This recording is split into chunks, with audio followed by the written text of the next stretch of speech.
Comment est-ce que l'Europe compte se déployer dans ce régime de sanctions-là pour mettre à mal l'économie russe?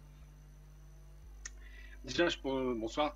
Je commence par une première chose. Je rejoins totalement Luc Michel sur l'analyse concernant l'Égypte. Je trouve ridicule d'entendre que l'Égypte est un produit américain.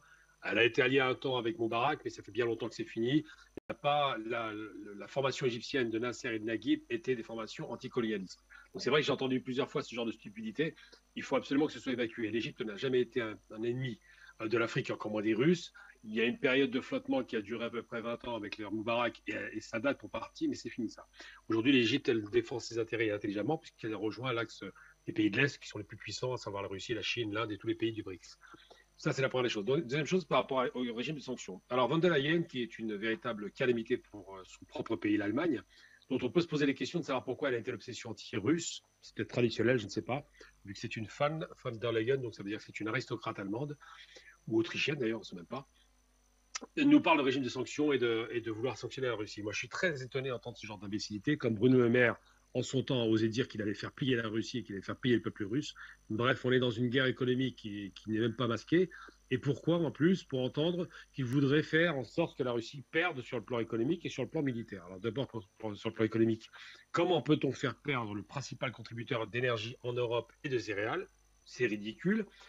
On ne peut pas, c'est impossible. On ne fait pas sans les Russes, c'est devenu incontournable. C'est un État-continent, c'est le plus grand pays de la planète, la plus grande fédération.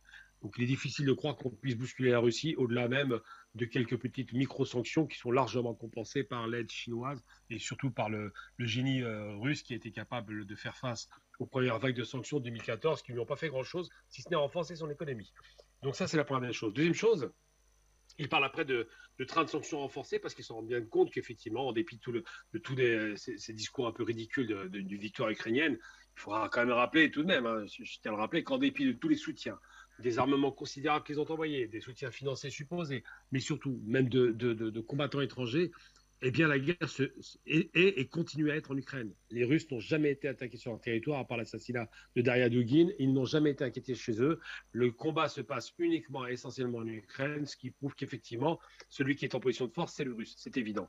Pour des raisons multiples, parce que ça pour la puissance militaire en armes conventionnelles, parce que les Russes sont soutenus par une partie de la population ukrainienne, et surtout parce que les Russes ont une logistique considérable à l'arrière qui permet de pouvoir faire face facilement à des contre-attaques comme celle à laquelle on a assisté, qui finalement, et c'est bien de le rappeler, a été une véritable saignée pour l'armée ukrainienne, ils se sont exposés sur un terrain qui est quand même facile à contrer, sur un terrain vierge, neutre, un terrain qui est quasiment pas, dans lequel on peut pas vraiment se cacher, il n'y a pas vraiment de montagnes, de grottes, on n'est pas dans un terrain accidenté, on est dans un terrain plat. Et donc, effectivement, ils se sont exposés lourdement pour prendre quelques portions de territoire qui ont été finalement laissées à l'abandon par la position défensive sur la question du Donbass. Donc ça, ce sont des réalités qui malheureusement sont tristes et mornes, mais il se trouve que j'ai eu l'occasion de débattre avec un type du Modem, nous expliquer que c'est formidable, les Ukrainiens donnent leur vie pour un combat qui est perdu d'avance. Eh bien, c'est très inquiétant parce que ça prouve que déjà, il y a des sanguinaires d'un côté qui veulent la guerre et qui veulent la maintenir, et que personne n'a à cœur d'en finir avec ce bain de sang inutile. Donc aujourd'hui, est-ce que les sanctions économiques peuvent impacter la Russie? La réponse est très simple. Ils ont engrangé presque 200 milliards de dollars de réserves supplémentaires, de bénéfices grâce à l'augmentation des prix des hydrocarbures.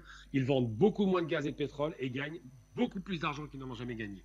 Donc les Russes sont ultra bénéficiaires. Ensuite, parce que le discours russe est un discours multilatéral. Et ça, c'est un discours que le reste du monde, pas l'Occident évidemment, le reste du monde veut entendre. Ce discours séduit.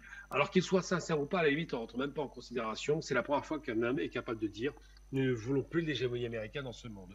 Nous en avons fini. Il y aura une dédollarisation et nous allons proposer une alternative à des pays du Sud qui en ont assez depuis 60 ans de subir la misère que leur impose l'ultralibéralisme américain occidental.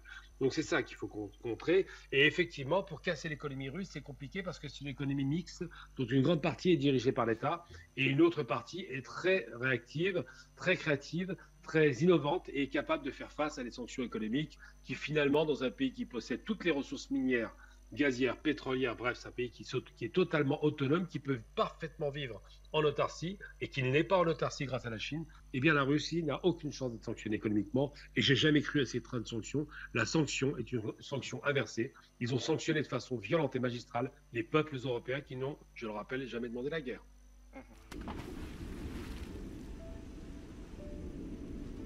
Afrique Média, le monde c'est nous.